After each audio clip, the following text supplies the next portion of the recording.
Good evening, student. Today I would like to represent a topic of reproduction. This is very most important for your board examination. बच्चों, सबसे पहले मेरे channel को आप subscribe करें, like करें and share करें। अब हम टॉपिक स्टार्ट करने जा रहे हैं अपना reproduction. First thing is what is reproduction? Reproduction, the process by which cells and organisms produce young ones of same kind. बच्चों, this is the definition. Reproduction क्या है बच्चों? एक प्रोसेस है जिसमें सेल्स या फिर ऑर्गेनिज्म अपने जैसे यंग वंस को क्या करती हैं? प्रोड्यूस करती हैं। हमें अपनी अर्थ पे कंटिन्यूटी मेंटेन करने के लिए रिप्रोडक्शन की प्रोसेस का होना बहुत ज़्यादा ज़रूरी है। This is the part of life process. Okay बच्चों, तो reproduction is divided into two parts, sexual reproduction and asexual reproduction. Sexual reproduction, fusion of gametes and two parents involve. बच्चों, जब सेक्सुअल रिप्रोडक्शन होता है उसमें हमेशा टू पेरेंट्स इन्वॉल्व होते हैं। कितने पेरेंट्स इन्वॉल्व होते हैं? Two parents. जब मेल और फीमेल गैमेट्स आपस में फ्यूज़ होते हैं तो एक जाइगोट, मेल और फीमेल आपस में कॉपुलेशन होता है तो वहाँ पे एक जाइगोट का फॉर्मेशन होता है और वहाँ से जो ऑफस्प्रिंग बनता है उस प्रोसेस को ही क्या बोलते हैं हम? Sexual reproduction. The second part is asexual reproduction, no fuse of gamete and single parent involve. हमारे एसेक्सुअल रिप्रोडक्शन में कोई भी मेल और फीमेल पार्टिसिपेट नहीं करता। यहाँ पर ओनली सिंगल पेरेंट होता है, मतलब जो इससे बनने वाली कॉपी होती है या फिर जो ऑफस्प्रिंग होती है वो एक दूसरे की क्लोन होती है। सेक्सुअल रिप्रोडक्शन में एक मेल गैमेट है और एक फीमेल गैमेट है, दोनों एक दूसरे के अपोजिट होते हैं। That's why they are sexual reproduction. Now I will explain in brief asexual reproduction and sexual reproduction. Asexual reproduction involves one parent and sexual reproduction usually involves two parent. यह भी मैंने आप लोगों को पहले बताया है कि asexual reproduction में always one parent involve होता है और आपका sexual reproduction में always two parents involve होते हैं। asexual reproduction में कोई गैमेट्स नहीं होते, वहाँ पर कोई गैमेट्स प्रेजेंट नहीं होते, बट सेक्सुअल रिप्रोडक्शन में ऑलवेज टू गैमेट्स प्रेजेंट होते हैं, एक मेल गैमेट और एक female gamete. Offspring are genetically the same as the parent. Obvious सी बात है, जब सिंगल पेरेंट होगा तो उसकी जो ऑफ स्प्रिंग होती है तो वो कैसी होती है बेटा? बिल्कुल सेम होती है, क्लोन होती है वो उसकी। In other hand sexual reproduction बेटा यू नो वेरी वेल, एक मेल पार्ट है, सेकंड फीमेल पार्ट है। तो ऑब्वियस सी बात है, देखो एक मेल है और एक फीमेल है, आपके घर में मदर है, आपके फादर हैं, आप उनकी ऑफस्प्रिंग हो, तो आपके अंदर आप कितने अपोजिट हो, मतलब आप ना तो बिल्कुल कार्बन कॉपी अपने फादर के जैसी हो, ना अपने अब मदर के जैसी हो। कुछ कैरेक्टरिस्टिक्स आपको अपनी मदर से मिले हैं, कुछ आपके फादर से मिले हैं, genetically different from each parent, ये एक दूसरे से बिल्कुल अलग होते हैं। नाउ अब हम थोड़ा सा डिस्क्राइब कर लेते हैं इसको। एसेक्सुअल रिप्रोडक्शन, इसमें जो है आपके कुछ पार्ट्स इन्वॉल्व होते हैं, जैसे first one is fission, second one is fragmentation, third one is budding और fourth one is regeneration and fifth one is spore formation. ये एग्जाम्पल्स हैं किसके? हमारे बैक्टीरिया और amoeba. Fission when any cell break down या split into two parts and multiple parts, this is called fission. Okay, अब थोड़ा सा और ब्रीफ पढ़ लेते हैं। ये आपका पूरा का पूरा एक फ्लो चार्ट है। यहाँ पर इसमें क्या मेंशन किया गया है आप लोगों का? Reproduction, sexual reproduction and asexual reproduction, male gametes and female gametes. अब एसेक्सुअल रिप्रोडक्शन से होने वाले आपके कुछ पार्ट हैं। Vegetative propagation. बेटा वेजिटेटिव प्रोपेगेशन जो होता है बच्चों, वेजिटेटिव प्रोपेगेशन में क्या होता है? जब हम वेजिटेबल के पार्ट से ही या हम सेल के पार्ट से ही क्या करना शुरू करते हैं? उसको डिवाइड कराना शुरू करते हैं। This is called vegetative propagation. Vegetative propagation is also divided into two parts, artificial and natural. Artificial में अगर मैं बात करूँ, कटिंग, आपने एक गुलाब का पेड़ देखा होगा, आपकी मम्मी अगर आपको कहीं पे सुंदर सा गुलाब नज़र आता है तो वो कहती हैं बहन जी ज़रा हमें एक गुलाब दे दीजिए, अपनी इसकी ज़रा सी एक स्टेम दे दीजिए, तो वो आप लेकर के आती हैं, आपके घर में एक सुंदर सा गुलाब लगा लेती हैं। तो वो जो आपके सुंदर सा गुलाब लगाया गया वो कौन सी प्रोसेस से लगाया गया? कटिंग। अब आ जाता है बेटा ग्राफ्टिंग। ग्राफ्टिंग में क्या होता है, टू प्लांट्स होते हैं, मतलब टू प्लांट से हम क्या करते हैं, करेक्टरिस्टिक लेते हैं। ग्राफ्टिंग देखो बच्चों, हमारे यहाँ पर हम मैनी काइंड्स, पता नहीं कितने तरीके के हम फ्रूट्स खाते हैं, है ना। लेकिन कभी कभी आपने देखा होगा कुछ फ्रूट छोटे आ रहे हैं, वो टेस्टी हैं, कुछ फ्रूट बहुत बड़े हैं लेकिन वो मीठे नहीं हैं। तो भाई हमारे यहाँ पर एक प्रोसेस स्टार्ट हुई जिसको बोला गया है ग्राफ्टिंग।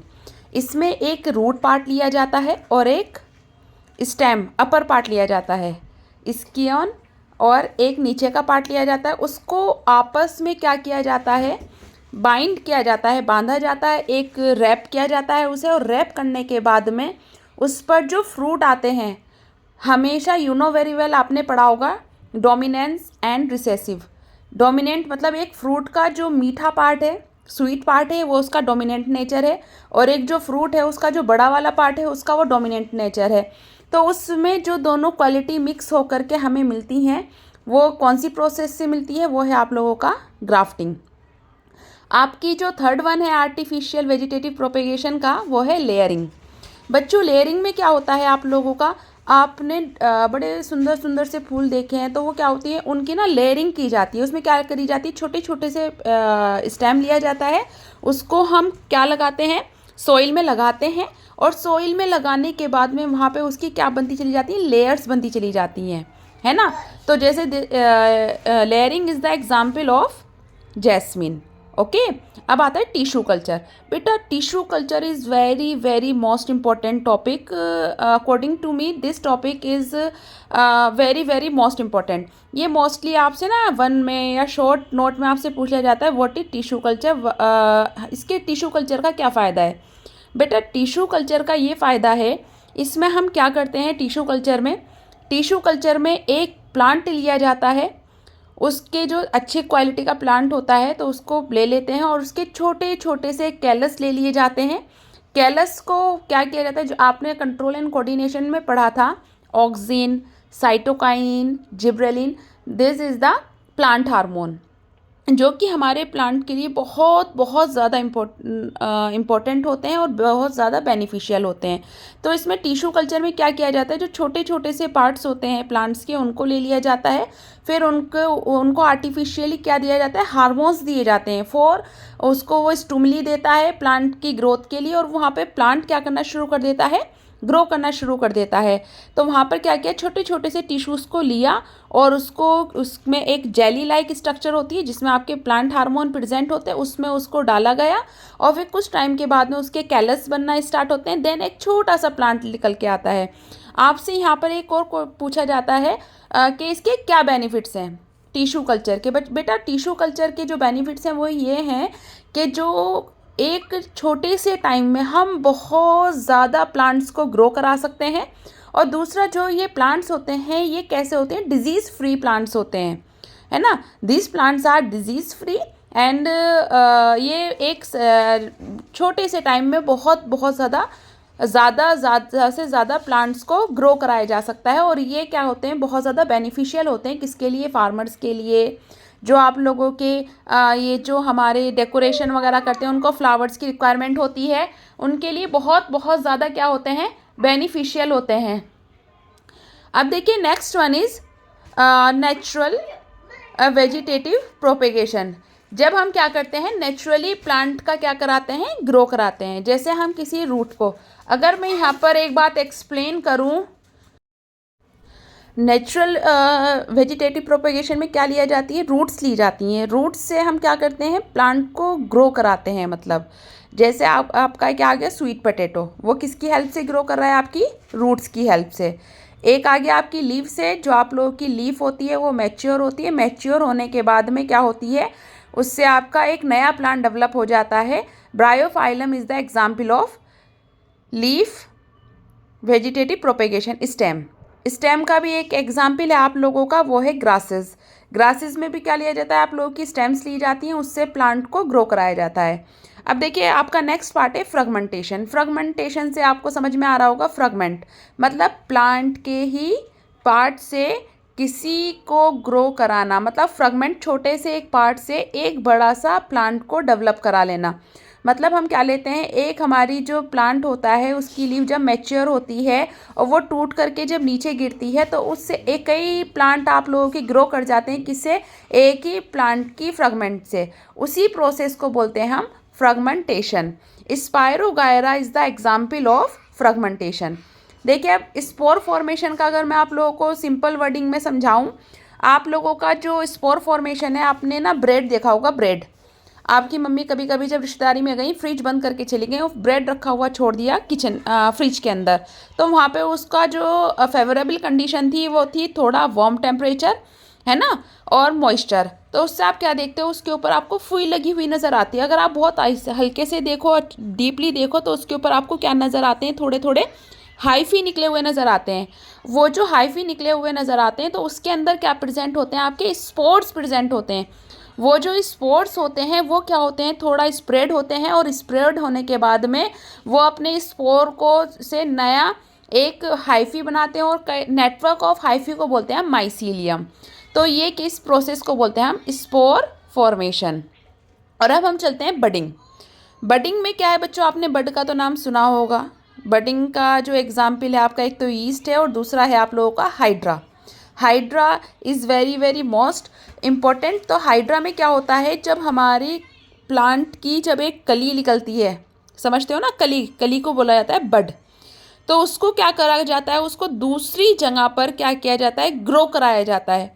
उसको क्या दूसरी, उसको उस वाले पार्ट से निकाल करके दूसरी जगह पर जो ग्रो कराया जाता है, बड को काट करके दूसरी जगह पर जो ग्रो कराया जा रहा है, उस प्रोसेस को बोलते हैं बडिंग।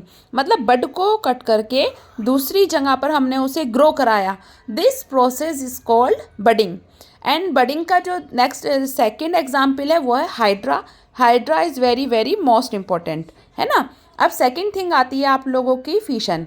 फिशन का वो पहले मैं आप लोगों को समझा दूँ, फिशन क्या होता है। फिशन में क्या होता है, हमारे सेल के ही पार्ट को स्प्लिट होने के बाद में वो टू पार्ट्स में या मल्टीपल टाइप पार्ट्स में क्या हो जाती है, डिवाइड हो जाती है, उसको बोला जाता है फिशन।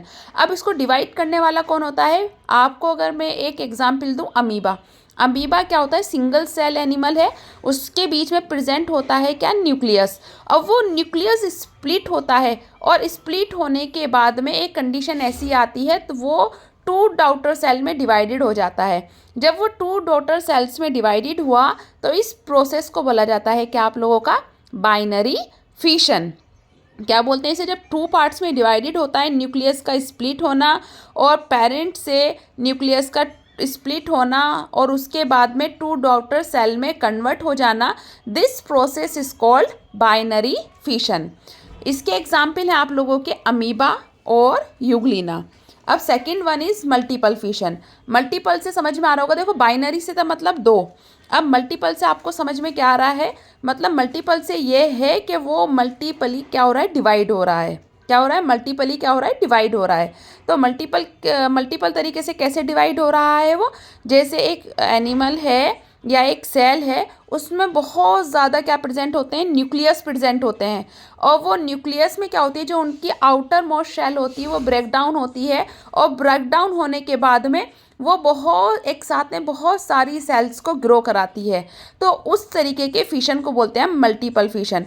प्लाज्मोडियम, आप लोगों ने कभी सफ़र किया होगा एनाफ्लीस के, जब आप लोगों को मलेरिया होता है, तो मलेरिया होता है कौन से मॉस्किटो से होता है आप लोगों को, एनाफ्लीस में एक बैक्टीरिया प्रेजेंट होता है जिसको बोलते हैं प्लाज्मोडियम। तो वो जो बैक्टीरिया है प्लाज्मोडियम, तो वो क्या होता है, उसके पास में मल्टीपल ऑफ न्यूक्लियस प्रेजेंट होते हैं, वो क्या होते हैं, डिवाइडेड होते हैं, और डिवाइडेड होने के बाद में बहुत सारे एक साथ में प्लाज्मोडियम को ग्रो कराते हैं, है ना बच्चों। तो बेटा ये जो है मैंने आपको पूरा पार्ट एक वन शॉट में समझाने की कोशिश की है। अगर आपको मेरी वीडियो अच्छी लगी है तो प्लीज़ मेरे चैनल को लाइक करें, सब्सक्राइब करें एंड शेयर करें। ऐसे ही मैं आप लोगों के लिए वीडियो डालती रहूँगी for my appreciation. So please like my channel and subscribe my channel and share my channel. Thank you for your and best of luck your for good luck for your examination. Thank you. Have a nice